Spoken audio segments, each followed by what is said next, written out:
I fully appreciated the opportunity to dive into researching learning theories.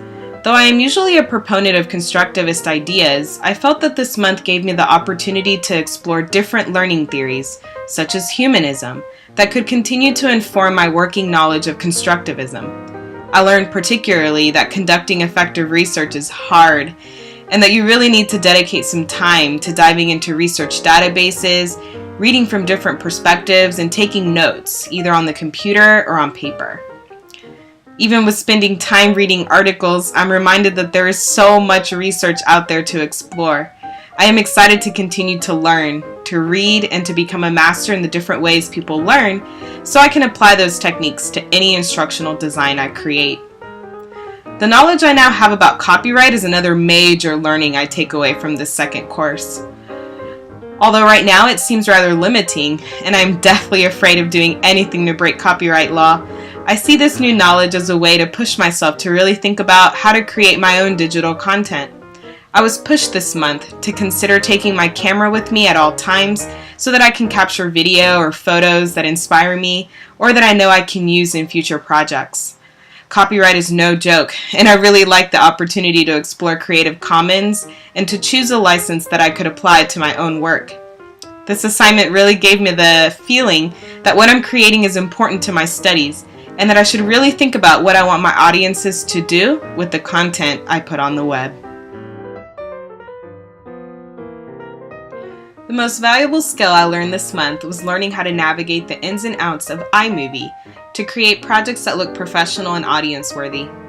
Of all the digital platforms that I know we'll be working with in future courses, video was, for me, the scariest.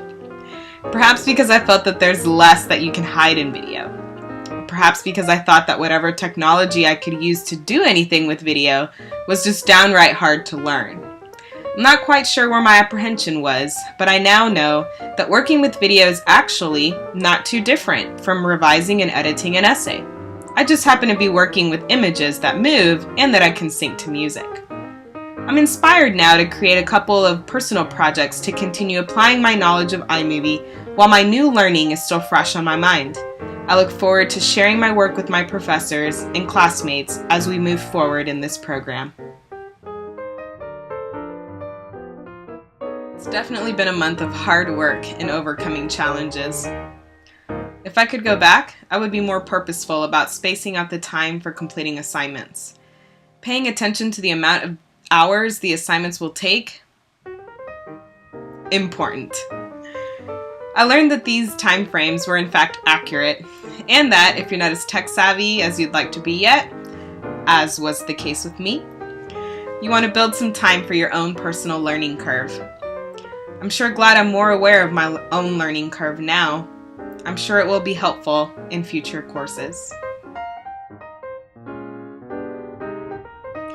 2 things. 1, attend the live sessions. Or if you can't, make sure to listen to them on your own time. The live sessions give you some invaluable information for how to move forward in your work and often answer questions you didn't even know you had. 2, don't try to do this alone. Get to know your classmates. Get to know your professor. Message them when they're available on messages. Shoot them an email. Set up a time to get together over Google Hangouts. I can't even explain how many times this month I was comfortable turning in an assignment only because I had spoken to one of my classmates to validate my work. This month's content resonated with me because of a simple truth. Once on the job, you will encounter all sorts of learners, and our jobs as instructional designers is to make sure that the learning is relevant and motivating to the different learning styles in the room. I already see how my new knowledge of iMovie and Captivate 7 will inform the work I'm currently doing as an instructional coach for my district. As one of my long-term goals is to learn how to use different technology platforms to inform instruction, I feel that the content of Course 2, Strategies for Learner Engagement, has given me a foundation that I will continue to explore in my final project for this graduate program and in my career. As always, I look forward to the learning.